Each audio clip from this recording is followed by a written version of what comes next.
find it. They dove in the water, the clear water, trying to find it. They couldn't find it. Finally, Gopal Srinivas, as his gopi, found it. So for days he's in this meditation, and then when they found it, they finally found Radharani's nose ring. Then he came out of his samadhi, because the samadhi was so deep. He was just sitting there, almost lifeless. He was hardly breathing. He was just absorbed in this pastime. And all his family members, they were all worried. He's been in like this for a few days. They called the doctor. The doctor was also a devotee disciple, advanced disciple of Srinivas. And he said, yes, if he doesn't eat, even the king, Birhambir, who became a devotee disciple of Srinivas, King Birhambir, he was very anxious that if he doesn't eat, he's going to die. And everybody's worried that he's going to leave them. So the doctor realized what was going on. He said he'll come out shortly. And as soon as they found the nose ring of Radha, it came out of his samadhi. So this is very intimate pastime. This is for advanced Vaishnavas. Another thing about Srinivas is, again, he was in meditation and samadhi with the pastimes of Radha and Krishna during Holi. And they were throwing colors. He came out of his samadhi, and his disciples witnessed that his body was covered with all the different colors. So he's just, sitting in a room, but he's absorbed beyond the material realm, in the spiritual realm, participating in these activities of throwing colors at Radha and Krishna and Radha throwing them back. And then when he broke his meditation, his body was covered with all kinds of different colors. This reminds us of the Brahmana who wanted to make sweet rice. He wanted to make sweet rice for Krishna. And so while he was making the sweet rice, he's meditating on the process. And in this section, this is in the Nectar of Instruction, Srila Prabhupada gives us this pastime. And when he was making the sweet rice, he wanted to test to see if it was cool enough, if it was cold enough.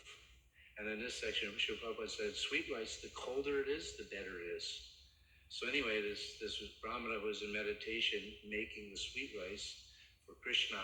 He put his finger in the sweet rice, and he burnt his finger. And then he broke his meditation, or you could say his samadhi, and looked at his finger, and it was glowing. It was actually burnt because it was still too hot. So this is another example.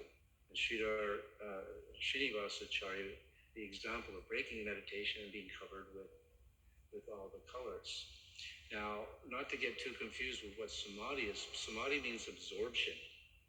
And if one is engaged in devotional service and is absorbed in his service, then Srila Prabhupada said that's samadhi. In other words, if someone is cleaning the temple, wholly and solely focused on cleaning the temple for the pleasure of Krishna, Prabhupada equates that as being in samadhi. But it could be one of those things like, who's a pure devotee? How many disciples do I have? They're all pure devotees. And how are they pure devotees? The example is like the mango. You have a mango on a tree. It may not be ripe. It may just be starting to grow.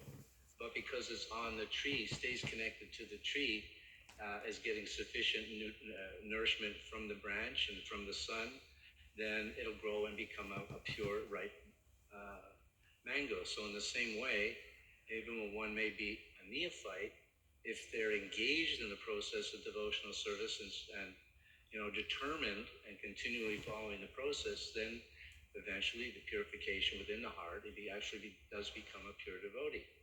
Another example is sometimes Srila Prabhupada's when he was in India especially, some of the Indians would complain about Srila Prabhupada's neophyte disciples. And their character isn't always so exemplary, being neophyte. And Srila Prabhupada gave the example that, well, when someone's not clean and they're in the shower getting clean, you shouldn't criticize them for being dirty, because they're in the shower, they're getting clean. So in the same way, don't criticize them for their shortcomings, but rather be aware that they're actually undergoing the proper process to remove their shortcomings. And this is the process of sadhana vaidhi bhakti. Sadhana vaidhi bhakti, and when one comes to the platform of Shakti's complete attachment, then it comes to the Raganuga platform, the spontaneous platform. And it was Narada Muni who was on the spontaneous platform of devotional service, who was experiencing Baba, the different ecstasies, of which I think they're listed. They didn't list them, but mentioned that there's 7 levels of ecstasy. And Narada Muni was experiencing this ecstasy of as soon as he began to meditate on the lotus feet of the personality of Godhead with my mind transformed in transcendental love. There's the key, transcendental love, bhakti. Tears rolled down my eyes, and without delay, the personality of Godhead, Sri Krishna, appeared on the lotus of my heart.